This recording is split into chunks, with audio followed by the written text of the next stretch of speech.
है और वो जगह है जमीन, और ये सब वहाँ पर जाना चाहते हैं। जिसके बाद हमें एक आदमी को दिखाया जाता है जिसका नाम दस्तान होता है, और इसके पास एक बोट है और ये वहीं एक डिब्बे में पेशाब करता है और फिर उसे एक मशीन में डाल देता है और वो साफ हो जाता है, और उसके बाद ये उसे पी लेता है क्योंकि समुंदर का पानी पिया नहीं जा सकता और इस वक्त पानी की कीमत बहुत ही ज्यादा है। दस्तान को एक बोट मिलती है और उस बोट का मालिक उससे कहता है कि जब दो बंजारे मिलते हैं तो उन्हें अपने सामान की अदला बदली करनी होती है। वो कहता है मुझे नहीं चाहिए तेरा सामान, तू अपना काम कर। और तभी यहाँ पर लुटेरे आ जाते हैं जिनका काम बस लोगों को मारना होता है। जैसे ही वो आदमी लुटेरों को देखता है तो वो दस्तान को वो फल दिखाता है जो उसने अभी अभी उसकी बोट से चुराए थे, और वो कहता है कि तुम मरोगे, तुम यहाँ से कभी नहीं निकल पाओगे। क्योंकि दस्तान की बोट खराब थी, लेकिन दस्तान की बोट काफी एडवांस होती है और वो कुछ बटन्स को दबाता है, और ये देखकर जो उसके फल चुराकर भागा था वो दस्तान की बोट के पर्दे फाड़ देता है, जिस वजह से दस्तान की बोट स्लो हो जाती है। लेकिन वो लुटेरे उसकी बोट को देख लेते हैं और उसे मार देते हैं। दस्तान उन्हें नहीं दिखता, इसलिए वो बच जाता है। दस्तान जल्दी बस्ती तक पहुंच जाता है और उन्हें मिट्टी दिखाता है। मिट्टी देखकर वो लोग चौंक जाते हैं, क्योंकि जिस तरह आज के युग में हीरे जवाहरात कीमती हैं, उसी तरह उस टाइम में मिट्टी की कीमत बहुत ज्यादा थी। और दस्तान इसी के सहारे जल बस्ती में एंटर हो जाता है, और जब वो दस्तान की मिट्टी को तोलते हैं तो 3 किलो 500 ग्राम होती है। इसके बाद दस्तान को 62 सोने के सिक्के देना चाहते हैं। दस्तान कहता है कि मुझे 62 नहीं बल्कि इसके दुगने चाहिए, और वो दुगने सिक्के देने को भी तैयार हो जाते हैं। इस दौर की मिट्टी इसीलिए भी कीमती है क्योंकि ये लोग मिट्टी पर कुछ उगाकर अपने लिए कुछ खाने पीने की चीजों का इस्तेमाल कर सकते हैं।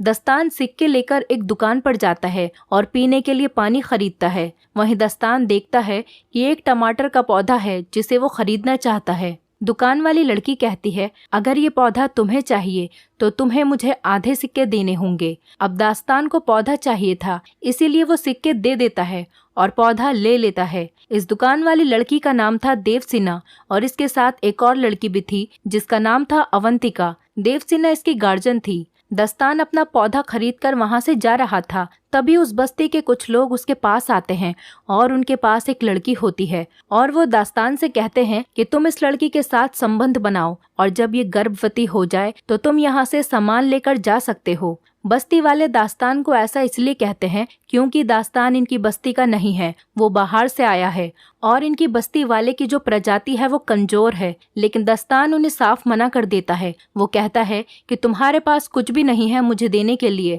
दास्तान जाने लगता है, लेकिन तभी उन लोगों को शक होता है कि ये एक लुटेरा है, इसीलिए वो उसे पकड़ लेते हैं और वो देखते हैं कि उसके कान के पीछे गिल्स हैं, और गिल्स देखने के बाद एक आदमी चिल्लाता है कि ये एक म्यूटेंट है, और वो उसे कैद कर लेते हैं और पानी में डुबोना शुरू करते ताकि उसके मरने के बाद उसके शरीर को गलाकर एक खाद बनाई जा सके।